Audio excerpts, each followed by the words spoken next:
देखिए अब हम लोग डिस्कस करेंगे प्रॉपर्टीज ऑन इंटीजर का सिंगल प्रॉपर्टी हम लोग अब डिस्कस करेंगे। ठीक है, देखिए सबसे फर्स्ट है आपका क्लोजर प्रॉपर्टी अंडर एडिशन, यानी क्लोजर प्रॉपर्टी एडिशन में भी फॉलो करेगा, सब्ट्रैक्शन में और मल्टीप्लिकेशन में फॉलो करेगा। तो पहले क्लोजर प्रॉपर्टी एडिशन का देख लेंगे, फिर क्लोजर प्रॉपर्टी सब्ट्रैक्शन का देख लेंगे और फिर क्लोजर प्रॉपर्टी मल्टीप्लिकेशन का हम लोग डील कर लेंगे। उसके बाद क्लोजर प्रॉपर्टी आपका फिनिश हो जाएगा। ठीक है, तो देखिए क्लोजर प्रॉपर्टी अंडर एडिशन लिखा हुआ है कि the sum of any two integers is always an integer. अगर कहने का मतलब यही है आपका कि अगर किसी भी एनी टू इंटीजर्स, किसी भी दो इंटीजर्स को, चाहे वो पॉजिटिव हो निगेटिव हो, पॉजिटिव पॉजिटिव हो निगेटिव पॉजिटिव हो या निगेटिव निगेटिव हो, उससे कोई दिक्कत नहीं है। ठीक है, the sum of any two integer, अगर किसी भी दो इंटीजर्स को हम लोग सम करेंगे, ऐड करेंगे, तो जब दो इंटीजर को ऐड करेंगे इज ऑलवेज एन इंटीजर, तो जब दो इंटीजर्स को जोड़ेंगे तो वो हमेशा जो उसका जो सम आएगा है ना, योग आएगा, वो हमेशा इंटीजर्स ही होगा। ठीक है, या सिंपल वे में ऐसे आप समझ सकते हैं कि अगर किसी भी दो नंबर को जोड़ेंगे, या होल नंबर हो या नेचुरल नंबर हो, है ना, तो जोड़ने के बाद क्या होगा, अगर दो होल नंबर को जोड़ेंगे, है ना, यानी 0 + 1 जोड़ दिए या 1 + 2 जोड़ दिए तो 3 आएगा। तो 3 भी क्या है, आपका होल नंबर है ना। अगर किसी भी नेचुरल नंबर को जोड़े, जैसे 5 और +9 नेचुरल नंबर को जोड़ेंगे तो 5 और 9 कितना हो जाएगा 14, है ना। तो 14 भी क्या है, वो आपका नेचुरल नंबर है। ठीक है, यानी 0 से स्टार्ट हुआ तो होल नंबर है, 1 से स्टार्ट हुआ तो नेचुरल नंबर। तो वही कहने का मतलब है कि किसी भी दो इंटीजर्स को, हम लोग अभी इंटीजर्स पढ़ रहे हैं तो इंटीजर से रिलेटेड देखेंगे अभी, तो किसी भी दो इंटीजर्स को हम लोग जब ऐड करेंगे, है ना, तो उसका जो सम होगा वो ऑलवेज एन इंटीजर, हमेशा एक इंटीजर्स ही होगा, चाहे पॉजिटिव हो या निगेटिव हो, है ना। इंटीजर तो यही होगा। देखिए एग्जांपल में इसको इस तरह से लिखते हैं a + b = c। कोई भी आप क्लोजर प्रॉपर्टी पढ़िए, होल नंबर का पढ़िए या नेचुरल नंबर का पढ़िए या इंटीजर्स का पढ़िए या रैशनल नंबर का पढ़िए, किसी भी चैप्टर का आप अगर क्लोजर प्रॉपर्टी पढ़िएगा और addition, closure property under addition discuss कीजिएगा, तो उसको हम लोग इसी तरीका से लिखते हैं, चाहे वो कोई भी चैप्टर हो, उससे कोई मतलब नहीं है। ठीक है, सिर्फ आपका टर्म बदलेगा। होल नंबर रहेगा तो यहाँ पे होल नंबर हो जाएगा, यहाँ पे भी होल नंबर हो जाएगा। रैशनल नंबर रहेगा तो यहाँ पे भी रैशनल नंबर हो जाएगा, यहाँ पे भी रैशनल नंबर हो जाएगा। ठीक है, यही सब आपका टर्म चेंज होता है, बाकी सब कुछ सेम होता है। देखिए एग्जाम्पल में किसी भी दो इंटीजर को जोड़ेंगे, जैसे 3 + 4 = 7, पॉजिटिव पॉजिटिव पॉजिटिव, तीनों पॉजिटिव इंटीजर है ना। तो ये भी क्या है कि इंटीजर ही है, पॉजिटिव इंटीजर ही है। ठीक है, फिर -4 + 3, -4 + 3 ले लेते हैं तो -4 + 3 क्या हो जाएगा, है ना, -4 + 3 क्या हो जाएगा, -1 हो जाएगा, है ना। तो -1 भी क्या है, निगेटिव इंटीजर्स है। तो किसी भी दो इंटीजर्स को जोड़े, पॉजिटिव इंटीजर है ना और निगेटिव इंटीजर को जोड़े तो निगेटिव इंटीजर आ गया, यानी आ तो क्या रहा है, जोड़ने के बाद इंटीजर ही आ रहा है ना। और देख लीजिए एग्जाम्पल आप, -7 + -8 तो कितना हो जाएगा, -15, है ना। यानी दो निगेटिव इंटीजर को जोड़े, कोई भी आप ले सकते हैं, -7 और -8 के यहाँ पे कुछ भी आप ले सकते हैं, है ना। तो -7 और -8 को ऐड किए तो -15 आ गया। तो -15 भी क्या एक इंटीजर्स है ना। और देख लीजिए 8 + -9 हो गया, है ना। तो 8 + -9 दोनों को क्या कर रहे हैं, जोड़ रहे हैं, पॉजिटिव इंटीजर और निगेटिव इंटीजर को जोड़ेंगे, है ना, तो क्या आ जाएगा, -1 आ जाएगा। तो -1 भी क्या है आपका इंटीजर्स ही है। ठीक है, तो सिंपल यही है आपका कि दो इंटीजर्स को आप जब जोड़िएगा तो जोड़ने के बाद जो उसका योग आएगा वो भी एक इंटीजर्स ही होगा। ये सब क्या है, सम है सबका, है ना।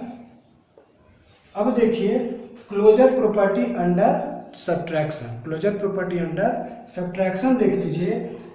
सब्ट्रैक्शन में क्या होगा, सिर्फ सब्ट्रैक्ट होगा, है ना। देखिए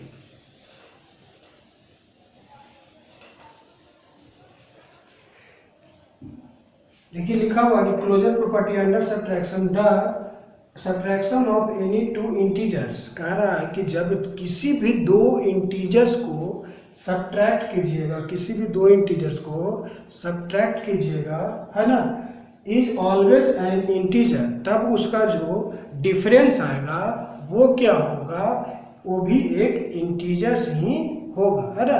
तो क्वेश्चन है आपका यही related, closure property under subtraction से रिलेटेड यही आपको पता चल रहा है कि जब किसी भी दो इंटीजर्स को घटाइएगा तो घटाने के बाद जो उसका डिफरेंस आएगा, अंतर आएगा, वो भी क्या होगा, एक इंटीजर्स ही होगा, ठीक है। एग्जांपल देखिए, अब देखिए a minus B equal to C, जब हम लोग किसी भी दो इंटीजर्स को घटाएंगे, है ना, तो घटाने के बाद जो डिफरेंस आएगा, है ना, यानी जो उसका आंसर आएगा वो क्या होगा, वो भी एक इंटीजर्स होगा। तो इसको हम लोग क्लोजर प्रॉपर्टी अंडर सब्ट्रैक्शन को इस तरह से हम लोग लिखते हैं, ठीक है। अब देखिए एग्जांपल में, ठीक है, इसको इरेज कर देते हैं।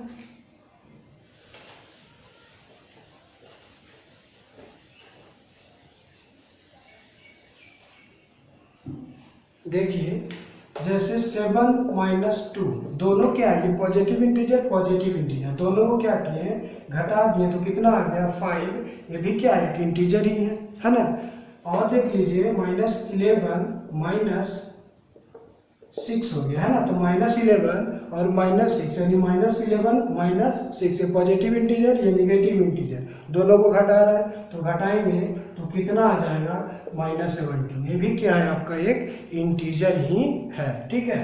और देख लीजिए -8 माइनस -10, है ना, तो -8 माइनस -10 निगेटिव इंटीजर, और ये भी आपका निगेटिव इंटीजर है, तो दोनों को क्या कर रहे हैं, सब्ट्रैक्ट कर रहे हैं। तो सब्ट्रैक्ट करने के बाद जो आपका डिफरेंस आएगा, यानी जो आंसर आएगा, है ना, वो भी क्या होगा, एक इंटीजर ही होगा, यानी -8 और +10 हो जाएगा, यानी आंसर क्या हो जाएगा, 2 हो जाएगा, है ना, ठीक है। तो ये था आपका क्लोजर प्रॉपर्टी अंडर सब्ट्रैक्शन था। अब देखिए क्लोजर प्रॉपर्टी अंडर मल्टीप्लिकेशन, ठीक है।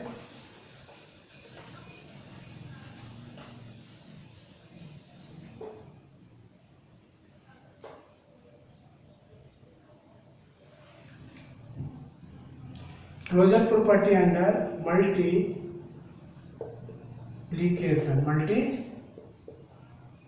देखिए सिंपल है एकदम।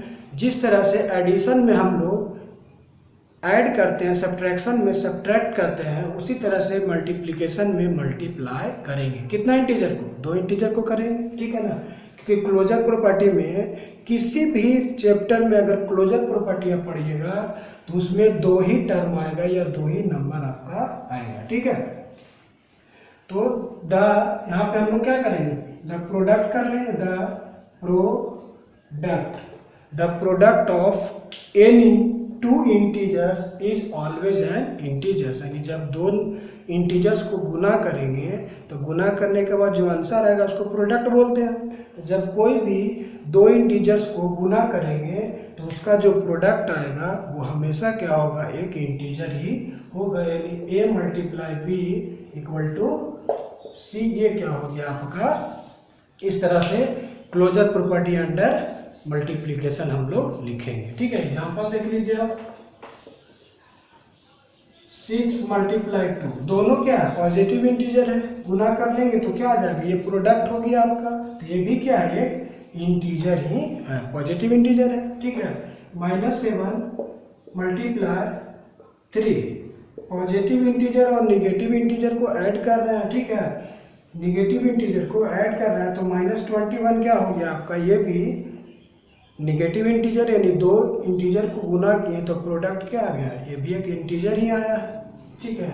-4 मल्टीप्लाई -6 कितना आ जाएगा, 24, ये भी क्या आपका एक इंटीजर है, ठीक है। और देख लीजिए 10 मल्टीप्लाई -2, आंसर क्या हो जाएगा, -20, ये भी क्या आपका एक इंटीजर ही है। तो ये आपका था क्लोजर प्रॉपर्टी। ठीक है, तो क्लोजर प्रॉपर्टी आपको समझ में आया होगा कि किस टर्म में फॉलो करेगा। तो क्लोजर प्रॉपर्टी आपको एडिशन, मल्टीप्लिकेशन और सब्ट्रैक्शन में ही फॉलो करेगा, डिवीजन में कभी फॉलो नहीं करेगा। ठीक है, ये आप माइंड में रखिएगा। तो ये आपका क्लोजर प्रॉपर्टी कंप्लीट हो गया। इसके बाद नेक्स्ट प्रॉपर्टी हम लोग डिस्कस करेंगे। ठीक है।